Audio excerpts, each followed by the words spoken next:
पण spring बूटची series start केली आहे मराठी भाषेमध्ये. काय खूप सारा डिमांड असल्यामुळे आपण त्याला व्यवस्थित स्टार्ट केलेलं आहे. पहिल्या 2 सेशनमध्ये आपण ह्या गोष्टी बघितल्या. पहिल्या लेक्चरमध्ये तर मी स्प्रिंग बूट का असतं, काय-काय गोष्टी रिक्वायर्ड्स आहेत, कसं-कसं त्याचं इव्होल्यूशन होत गेलं, या गोष्टीबद्दल आपण डिस्कस केलं होतं. आणि जो आपला दुसरा लेक्चर होता, तो की प्रोजेक्ट सेटअप बद्दल होता, की प्रोजेक्टचं सेटअप कसं करायचं आहे, कुठलं-कुठलं तुम्हाला एन्व्हायर्नमेंट लागतं आणि आपण एक स्प्रिंग बूटचा नॉर्मल सेटअप कसा वर्क म्हणजे प्रॉपरली इन्स्टॉल झालाय की नाही याबद्दल बघितलं होतं. आज मी परत एकदा पूर्ण प्रोजेक्टचा सेटअप विथ एक स्टॅटिक एपीआयचं स्ट्रक्चर सोबत आपण ते कव्हर करणार आहे. म्हणजे ज्यांनी लास्ट लेक्चर त्यांचं मिस झालं असेल किंवा जे पण त्यांनी जर व्यवस्थित बघितलं नसेल, तर आपल्याला एक प्रोजेक्ट करायचा आहे स्प्रिंग बूटचा प्रोजेक्ट. ठीक आहे. तो पण आपल्याला प्रॉपर एका स्ट्रक्चर सोबत स्प्रिंग बूट प्रोजेक्ट आपण क्रिएट करणार आहोत. एक स्ट्रक्चर सोबत. स्ट्रक्चर सोबत म्हणजे प्रॉपरली आपण URLला वगैरे जाऊन ते रन वगैरे करून बघणार आहे आणि त्याचं सेटअप वगैरे करून एक कंट्रोलर मी तुम्हाला शिकवणार आहे आज. ठीक आहे. तशा तर भरपूर गोष्टी आपल्याला लागणार आहे, पण एक कॉन्फिडन्स येण्यासाठी, की आपलं प्रॉपर स्ट्रक्चर वर्क होतंय की नाही आणि इथपर्यंत जरी आले, की तुम्हाला एक कॉन्फिडन्स येऊन जाईल, की आपल्याला एक एपीआयचं स्ट्रक्चर तरी बनवता येतंय. म्हणजे एक आउटफिल्ड म्हणता येईल आपल्याला. जेणे आपण पुढे जाऊन त्याला फुल फ्लेक्समध्ये आपण कन्व्हर्ट करता येईल. आपल्याला ते स्ट्रक्चर बघायचं आहे. एपीआय क्रिएट करण्यासाठी जसे मी लास्ट टाईम पण बोललो होते, की आपल्याला एक मेन फाईल लागते, जी की ऑटोमॅटिकली जनरेट झालेलीच असते. ठीक आहे. आणि सेकंडली आपल्याला एक लागतो कंट्रोलर लागतो. ठीक आहे. अँड त्याच्यानंतर आपल्याला एक लागतं रिपॉझिटरी लागते. या टर्म्स काय आहेत ते सगळ्या आपण बघणार आहेत. अजून पुढच्या गोष्टी पण आज डिस्कस करणार आहेत, की नेमकं आपल्याला अजून काय-काय रिक्वायर्स आहेत. पण एक प्रोजेक्ट स्ट्रक्चर आणि त्या स्टॅटिक फाइल्स कशा बनतात ते आपण बघूया. आणि त्याच्यानंतर आपल्याला लागणार आहे सर्व्हिस केस वगैरे समथिंग, समथिंग. त्यातल्या त्यात आपण मेन तर ऑटो जनरेट होतो. आज थोडंसं कंट्रोलर म्हणजे मोस्टली आपण रेस्ट कंट्रोलर बद्दल बोलणार आहोत. म्हणजे तुम्हाला एक फोल्डर स्ट्रक्चर पण समजेल, की हाऊ एक्झॅक्टली दिस वर्किंग. तर सिंपलचं करा. एच-टी-एस कसं सेटअप करायचा वगैरे ह्या गोष्टी मी तुम्हाला सांगितल्या होत्या आणि आय होप तुम्ही त्या प्रॉपरली केल्या सुद्धा असतील. आता आपण काय करूया, एक नवीन प्रोजेक्ट मी परत घेतो. बघा न्यू प्रोजेक्ट करणार आहे. इथे जायचं प्रोजेक्टमध्ये. प्रोजेक्टमध्ये गेल्यानंतर तुम्हाला इथे स्प्रिंग बूट नावाचा फोल्डर दिसेल. त्या स्प्रिंग बूट फोल्डरमध्ये स्प्रिंग स्टार्टर प्रोजेक्ट सिलेक्ट करायचं. नेक्स्ट म्हणा. नेक्स्ट केल्यानंतर तुम्हाला एक URL दिसेल आणि याच्यात तुम्हाला बेसिकली तुम्हाला प्रोजेक्टचं नाव द्यायचं. आता मी काय करतो इथे एस-टी-एस API नावाचं प्रोजेक्टचं नाव आहे. त्याच्यानंतर तुमचं ग्रुपचं नाव सुद्धा तुम्ही चेंज करू शकता. तर मोस्टली जे प्रोजेक्टचं नाव दिलंय तेच आपण याचं नाव ठेवू शकतो. एस-टी-एस API वगैरे. ठीक आहे. तुम्हाला पॅकेजचं नाव चेंज करायचं तर पॅकेजचं नाव सुद्धा चेंज करू शकता. हे करून घेतलेलं कधीही चांगलं आहे, कारण आपल्याला फोल्डर, पॅकेज वाईज जर फाईल ठेवायच्या असतील, तर ते कधी पण बेटर असतं. बाकी कुठेच आपण जास्त चेंजेस केलेले नाहीत. डिफॉल्ट टाइप तुमचा Maven ठेवायचा आहे आणि बाकी सगळं डिस्क्रिप्शन तुम्हाला करायचं असेल, तर तुम्ही इथे डिस्क्रिप्शन सुद्धा लिहू शकता. आपण सध्या नंतर जाऊन Postgres वापरणार आहेत, त्याच्यामुळे मी ते आता सध्या लिहून ठेवतो. तर बस या छोट्या-छोट्या गोष्टी तुम्हाला चेंजेस करायच्या आहे. नेक्स्ट म्हणा. तर नेक्स्ट केल्यानंतर तुम्हाला काही मॉडेल्स इन्क्लूड करावं लागतील. मॉडेल्स इन्क्लूड करावं लागतील. डिफॉल्ट व्हर्जन हेच ठेवायचं आहे. सुरुवातीला तुम्हाला इथे हे शॉर्टकटमध्ये दिसणार नाहीत. दिसत नसेल तर तुम्ही इथे डायरेक्टली जाऊन असं सर्च करू शकता. तुम्ही मग तिथून ते सिलेक्ट केलेलं चालतं.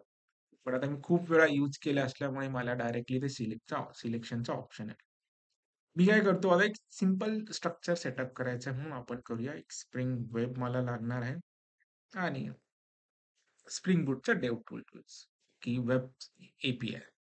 आता सध्या आपण कुठलाही डेटाबेस वगैरे कनेक्ट करत नाही आहोत. त्याच्यामुळे आपण ना JPA यूज करणार, नाही कोई SQL ड्रायव्हर यूज करणार. ठीक आहे. तर मिनिमम रिक्वायरमेंट जे आहे एक प्रोजेक्ट सेटअपसाठी त्या 3 गोष्टी आपण घेतल्या आणि सिम्पली आपण फिनिश करणार. जे कॉन्फिगरेशन्स आपण ॲड केले ॲज पर द कॉन्फिगरेशन्स आपला एक प्रोजेक्ट स्ट्रक्चर क्रिएट होईल आणि इथे तुम्ही जर बघितलं राइट साइडला, तर आपलं एक स्ट्रक्चर इथे क्रिएट झालेलं आहे.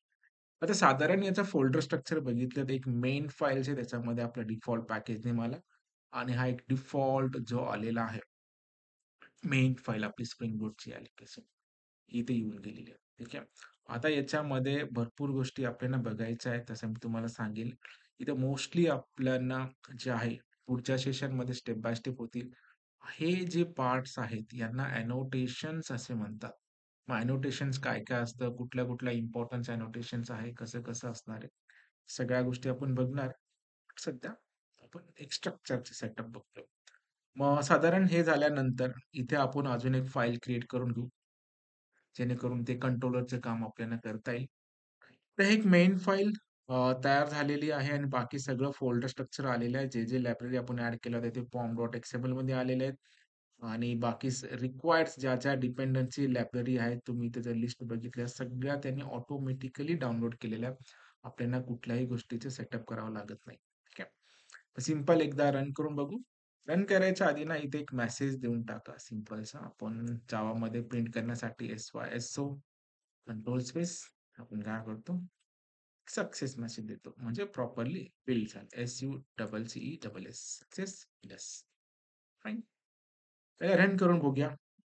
राइट क्लिक केलं, run as a spring boot applications. तुम्ही इथे खाली बघितल्यानंतर तुमचं एक स्प्रिंग बूट ॲप्लिकेशन्स लोड व्हायला लागतो. जसं सक्सेस झाला म्हणजे तुमचा स्प्रिंग बूटचं प्रॉपरली कॉन्फिगरेशन झालंय, जे की आपण लास्ट सेशनमध्ये पण बघितलं होतं. आता इथून पुढे आता काय करायचंय? एक स्ट्रक्चर आपण तयार करून घेऊ. जसं आपल्याला हे माहिती आहे, की स्प्रिंग बूट मोस्टली जे बनवलं जातं ते ए क्रिएशनसाठी केलं.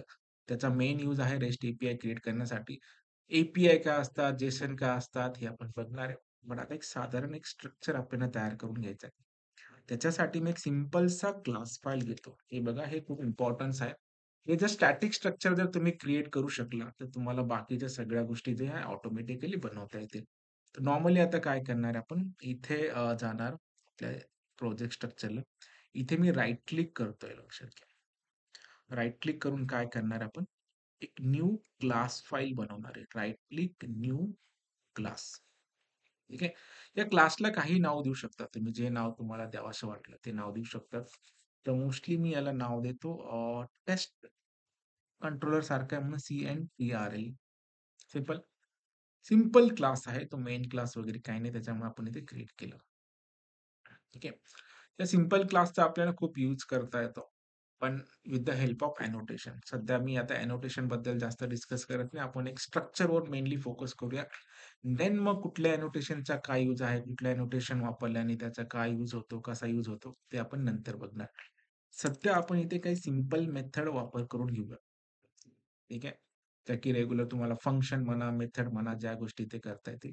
इथे मी आता सध्या एक एनोटेशन वापरतो. त्याचं नाव आहे रेस्ट कंट्रोलर, REST. ठीक आहे. आता एक्झॅक्टली हा काय आहे, कशासाठी वापरतात, काय वापरतात, ते सगळं डिटेलिंग आपण नंतर करू. आता आपल्याला फक्त एक स्ट्रक्चर क्रिएट करण्याच्या मागे आपण लागलेलो आहेत आणि ते आधी कंप्लीट करून घेऊया. तर rest controller basically rest API create करण्यासाठी वापर होतो. त्याच्यामध्ये 3-4 मेथड असतात. Get mapping, put mapping, delete mapping आणि पोस्ट मॅपिंग. या मॅपिंग म्हणजे काय? गेट, पोस्ट, डिलीट या गोष्टी कशासाठी वापरतात? या सगळ्या डिटेलिंग आपण बघूनच घेऊया. पण सध्या एक स्ट्रक्चर तयार करून घेऊ. सो रेस्ट कंट्रोलर केलं.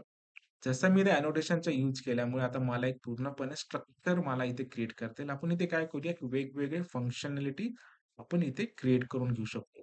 तर साधारण आता आपण इथे काही फंक्शन्स तयार करून घेऊ, जेणेकरून आपल्याला ते करता येईल. तो सिंपल फंक्शन्स रेग्युलर फंक्शन आपण जसं बनवतो, की पब्लिक कुठलंही एक स्ट्रिंग मेथडमध्ये बनवतो. या फंक्शनचं नाव देतो मी सपोज गेट डेटा.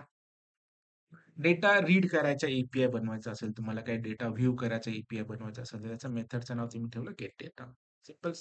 आता आपल्याला हेही माहिती आहे, की जर कुठल्याही फंक्शनच्या आधी जर आपण डेटा टाइप लावला, तर तो फंक्शन नेहमी काय करतो, रिटर्न करत असतो. ठीक आहे. या बेसिक प्रोग्रामिंगचा कॉन्सेप्ट आहे. जर तिथं व्हाईट डेटा टाइप असतं, तर त्यांनी प्रिंट केले असतात. बट आता other than white data type असल्यामुळे त्या गोष्टी काय होतील रिटर्न. आता मी सिंपल मेसेज देतो. त्यांना फक्त ते प्रॉपरली वर्क होतंय की नाही हे चेक करायचे.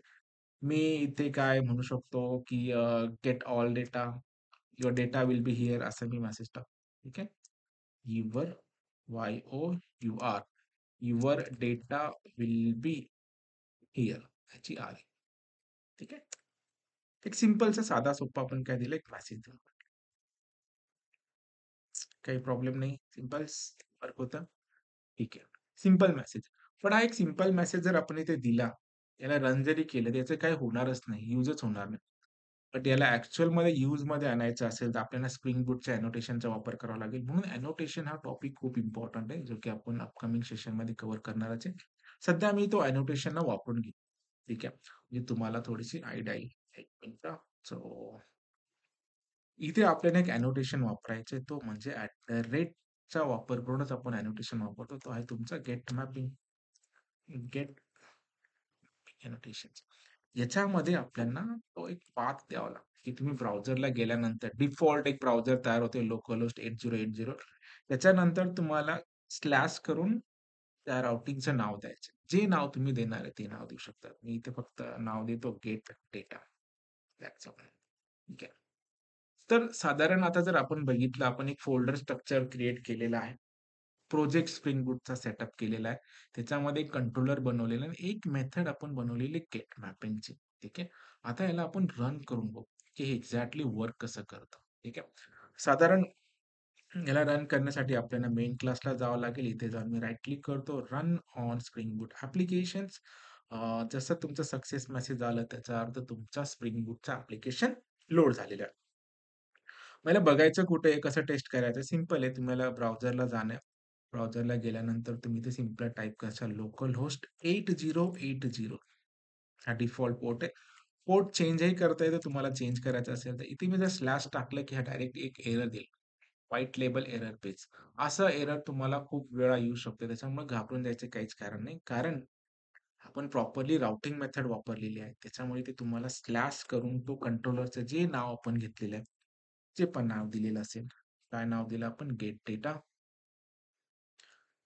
तर हे गेट डेटा नाव आपण इथं यूज करणार आहोत. हे बघा. Your data will be here.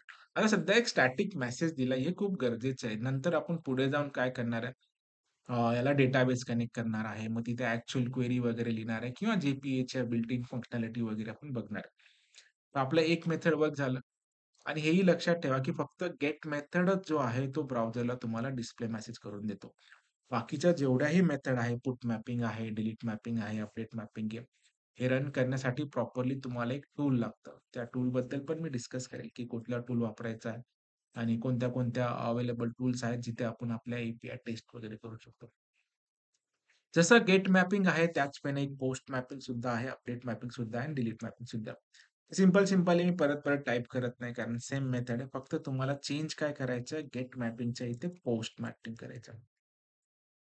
तुम्हाला जर डेटा गेट करायचा असेल तर गेट मॅपिंगचा वापर होतो. तुम्हाला जर डेटा जर सेव्ह करायचा असेल तर मी इथे काय करणार आहे सेव्ह डेटा नाव देऊन टाकणार आहे. आणि इथे सुद्धा आपण काय करूया सेव्ह डेटा करूया. ओके. सिंपल आणि सेव्हिंग डेटा म्हणून मेसेज देतो मी. Saving data. ठीक आहे. तर डेटा तुमचा काय होऊन जाईल ते सेव्हिंग होऊन जाईल. आणि ह्या मेथडला पण तुम्हाला इम्पोर्ट करणं गरजेचं आहे. पण इथे इम्पोर्ट करून बस. आता तुम्ही जर हे सेव्ह जो पोस्ट मॅपिंगचा जो पॅटर्न आहे, तुम्ही जर याला सेव्ह करायला म्हणजे डेटा जर तुम्हाला सेव्ह करायचा असेल, तर तुम्ही एखाद्या ब्राउझरवरून डेटा सेव्ह करू शकत नाही. तुम्ही याला रन करायचा ट्राय जरी केला, तरी तो प्रॉपरली तिथे रन होणार नाही. कारण जे पण मेथड्स आहेत, पुट डेटा असेल, पोस्ट डेटा असेल किंवा डिलीट डेटा असेल, यांना रन करण्यासाठी आपल्याला एक प्रॉपरली ए टेस्टिंग टूल लागतो आणि ते ए टेस्टिंग टूलसाठी खूप कॉमनली यूज्ड आहे. पोस्टमॅन भरपूर लोकं वापरतात. बट कधी-कधी ते सेटअप होत नाही प्रॉपरली. मग त्या केसमध्ये तुम्ही एक सिंपल तुम्हाला सांगतो. सगळ्यांकडे तुमच्याकडे हे असेलच, व्ही-एस कोड प्रॉपरली इन्स्टॉल असेल. खूप इझिली ते इन्स्टॉल पण होतं. त्याच्यामध्ये जाऊन तुम्हाला काय करायचं एक एक्सटेन्शन शोधायचं इथं. ठीक आहे. त्या एक्सटेन्शनमध्ये एक एक्सटेन्शनचं नाव तुम्हाला सांगतो मी. त्याचं नाव आहे थंडर क्लायंट. THUNDERS. ते थंडर क्लायंटचा तुम्हाला वापर करावा लागेल. थंडर क्लायंट काय करतो तुम्हाला ए टेस्टिंगसाठी जे एन्व्हायर्नमेंट रिक्वायर्ड्स आहे, ते एन्व्हायर्नमेंट तुम्हाला प्रोव्हाईड करून देतं. मग इथे तुम्ही जाऊन काय करू शकता, ते ए गेट करू शकता. जसं की आपला पहिला काय होता, पहिला URL आपला गेट डेटा होता. सो इथे जाऊन तुम्ही गेट डेटा जर टाकलं, ते सेंड केलं. हे बघा, आपल्याला एक मेसेज येतो इथं, your data will be here. म्हणजे आपला डेटा इथे डिस्प्ले व्हायला लागेल. सेकंड, आपलं सेकंड मेथड काय? Save data. आता तुम्ही जर इथे सेव्ह डेटा म्हणले आणि जर इथं सेंड केलं, तुम्हाला एक मेथड नॉट अलाउडचा एरर येईल.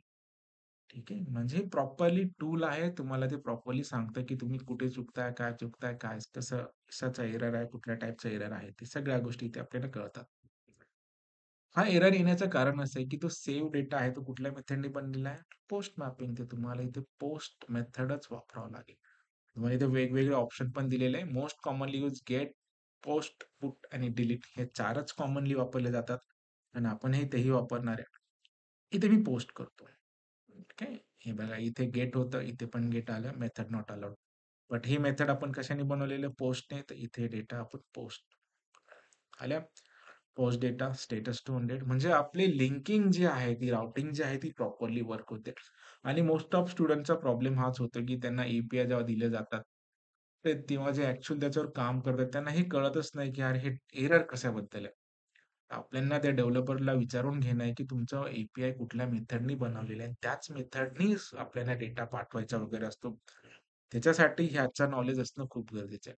इन सिमिलर मॅनर जसं तुम्ही पोस्ट केलं असेल त्याच वेळी तुम्ही पुट करू शकता आणि डिलीट मेथड सुद्धा वापरू शकता. तर सिंपल मी पटापट एडिट करून घेतो. पुट मॅपिंग मी इथे पुट डेटा किंवा अपडेट डेटा असं नाव देऊ शकतो. ठीक आहे.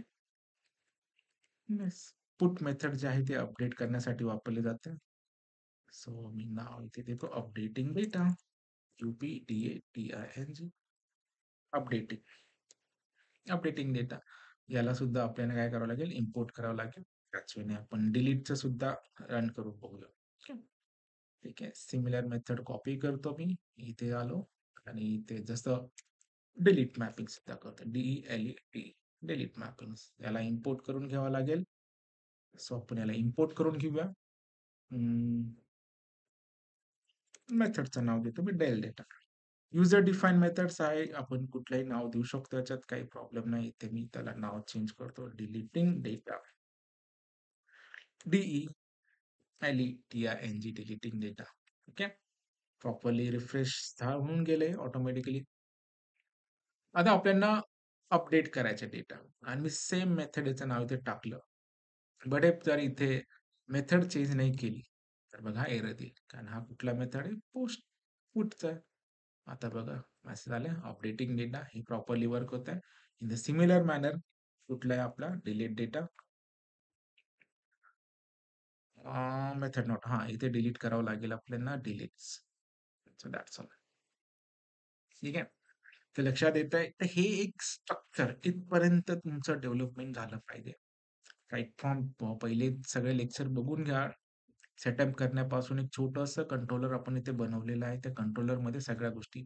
नंतर जाऊन आपल्याला काय करायचं फक्त, ठीक आहे. ह्या खूप गरजेच्या आहे. इथे आपण जे करतोय. It's a very important topics म्हणजे आपला एक स्ट्रक्चर तयार झालेला आहे. Statically structure. अजून आपण कुठलाही याच्यात डेटाबेस कनेक्ट केलेला नाहीये. कुठलाही एस-क्यू-एल ड्रायव्हर वगैरे इन्क्लूड केलेला नाही. अजून खूप साऱ्या टेक्नॉलॉजीमध्ये म्हणजे खूप सारे अजून याच्यात कॉन्फिगरेशन करण्यासारखं आहे. पण हा एक पूर्ण आउटर स्ट्रक्चर आहे आणि याच्या अवती-भोवतीच सगळ्या गोष्टी असणार आहेत. जे तुमचं स्टॅटिक झालेलं आहे, तिथे आपल्याला एक रिपॉझिटरीचा वापर करून याला ऑटोमॅटिकली डायनॅमिक करायचं आहे आणि प्लस डेटाबेस सुद्धा कनेक्ट करायचा आहे. पण ह्याच गोष्टी असणार आहेत. सेम URL असेल, फक्त आपल्या मधली फंक्शनॅलिटी चेंज होत जाईल. बाकी ॲज इट इज राहणार आहे. तर इथपर्यंत सगळ्यांनी प्रॉपरली सेटअप करून घ्या. याच्या पुढे काय-काय असणार आहे, आता मी हे जस्ट लाईन करून देतो तुम्हाला आणि स्टेप बाय स्टेप आपण ह्या सगळ्या गोष्टी बघणार आहे. आता हे प्रोजेक्टचं स्टॅटिक स्ट्रक्चर करत असताना तुम्हाला काही गोष्टी लक्षात आल्या असेल. जसं की आता मी तुम्हाला सांगतो. हे बघा, सगळ्यात पहिला पार्ट जोही तुम्ही प्रोजेक्ट ओपन करतात किंवा कुठलाही जेव्हा पेज ओपन करता, तुम्हाला एक गोष्ट लक्षात येते. इथे पण जर आलो आपण, तर इथे सगळ्यात अगोदर आपल्याला काय दिसलंय? कंट्रोलर्स. ठीक आहे. कारण पूर्ण स्प्रिंग बूट जो तुमचा डिपेंडंट आहे, that is based on controller. इथे सुद्धा कंट्रोलर दिसलं. जसं तुम्ही दुसरं सिंपल एनोटेशन दिसलं, सॉरी. @, दिसलं. तुम्हाला इथे रेस्ट कंट्रोलर दिसतंय. त्याच्या वेळी तुम्हाला इथे ह्या जेवढ्या करून ज्या गोष्टी आहेत, त्या सगळ्या कंट्रोलर्स आहेत. मग आपल्याला सॉरी अनोटेशन्स आहेत, ते सगळ्या अनोटेशन बद्दल आपल्याला माहिती असणं गरजेचं आहे. जे मेन इम्पोर्टन्स अनोटेशन्स आहेत त्याच्याबद्दल नॉलेज असणं इट्स व्हेरी इम्पॉर्टंट. अजून काय-काय गोष्टी रिक्वायर्ड आहेत एक full flex AR H T P I create करण्यासाठी. त्याची एक लिस्ट आहे, एक क्वेशनची लिस्ट आहे. मी ती बनवून ठेवलेली आहे. हे बघा. हे इट इज व्हेरी इम्पॉर्टन्स. एवढ्या सगळ्या पॉइंट्स जेव्हा तुम्हाला येतील, तेव्हा तुम्ही फुल फ्लेक्स ॲप्लिकेशन बनवू शकता. ॲक्चुअली मी एकदम शॉर्टकटमध्ये सगळ्या गोष्टी एपीआय डेटाबेस कनेक्ट करून 2-3 लेक्चरमध्ये ते वाइंड अप करू शकतो. बट त्याला काही अर्थ नाही. तुम्हाला फुल फ्लेक्स काम करताच येणार नाही. कारण इंटरव्ह्यू पण तुम्हाला क्रॅक करायचा असेल, तर तुम्हाला भरपूर गोष्टी माहिती असणं गरजेचं आहे. त्याची एक पूर्णपणे मी आता तुम्हाला एक लिस्ट इथे देऊन टाकतो. त्याला प्रॉपरली नोट डाउन करा आणि त्या सगळ्या गोष्टी हळू तुम्हाला ते लक्षात येतील. तर सगळ्यात पहिलं थिंग्स एक डेटाबेस जर कनेक्ट करायचा असेल, you must know the ORM tool. आता ORM काय असतो, कसं असतं, कशासाठी वापरतात ते सगळं बघणार आहे. ORMचं शॉर्टकट आता एक नाव लक्षात ठेवा. Object relation mapping. ठीक आहे. हे याच्याबद्दल डिटेलली मी सांगणार आहे त्या जेव्हा आपण याचं लेक्चर जेव्हा सेशन मी याचं होईल तेव्हा तो आपण बघणार आहे. हे मोस्टली आपण जे वापरणार आहे ते हायबरनेटचं ORM टूल वापरणार आहे for connecting database. JPA Java persistence API ठीक आहे. ते आपण वापरणार आहे. याच्यात आपण काय हे इन शॉर्ट एक-एक लाईनमध्ये सांगतो. आपण डीपली सगळं बघणार आहे प्रॅक्टिकली विथ. तर जेव्हा डेटाबेस आपण कनेक्ट करतो, ते एक रेडी फंक्शनॅलिटी प्रोव्हाईड करण्याचं काम JPA करतो. त्याच्यानंतर आपण REST API बघणार आहे. REST representational state transfer application programming interface हे पण जे आहे ते आपण सगळ्या गोष्टी बघणार आहे. काय असतं, कसं असतं, त्या गोष्टी. नंतर जेसन काय असतो? जावास्क्रिप्ट ऑब्जेक्ट नोटेशन्स हा एक्झॅक्टली प्रोग्रामिंग लँग्वेज आहे की स्क्रिप्टिंग लँग्वेज आहे की डेटा फॉर्मॅट आहे, कसा असतो त्याच्यामध्ये JSON array, JSON object and key value pair त्या सगळ्या गोष्टी आपण डिस्कस करतो. And more importantly the annotations. तुम्हाला याचं इम्पोर्टन्स कळतच असेल. राइट फ्रॉम प्रोजेक्ट सेटअप पासून त्या अनोटेशनचं काम चालू झालेलं आहे आणि हळू असते. काही इम्पोर्टन्स अनोटेशन आहे जसं की स्प्रिंग बूट ॲप्लिकेशन अनोटेशनचा काय यूज आहे? रेस्ट कंट्रोलरचं आता आपण बघितलं गेट, पोस्ट, डिलीट आणि हे एक एंटिटी कधी वापरायचा, काय वापरायचा, त्याचा एक आपण यूज करून घेणार आहे आणि त्याच्यानंतर ऑटो वायर्ड एक अनोटेशन आहे. त्याचाही खूप मोस्ट इम्पोर्टंटली यूज आहे. तर साधारण एक पूर्णपणे full flex rest API create करण्यासाठी या सगळ्या गोष्टींचं नॉलेज असणं गरजेचं आहे. पण त्यातल्या त्यात आपण जे आपण एक स्टॅटिक पेज आपण जे क्रिएट केलेलं आहे, ठीक आहे. त्याच्यातून तुम्हाला बऱ्याच गोष्टी लक्षात येत असेल. तर हळू-हळू यालाच आपण कशामध्ये कन्व्हर्ट करणार, याला डेटाबेस वगैरे कनेक्ट करणार. त्याच्यासाठी इथे खाली गेल्यानंतर तुम्हाला रिसोर्समध्ये गेल्यानंतर इथे एक ॲप्लिकेशन डॉट प्रॉपर्टी फाईल दिसतं. ठीक आहे.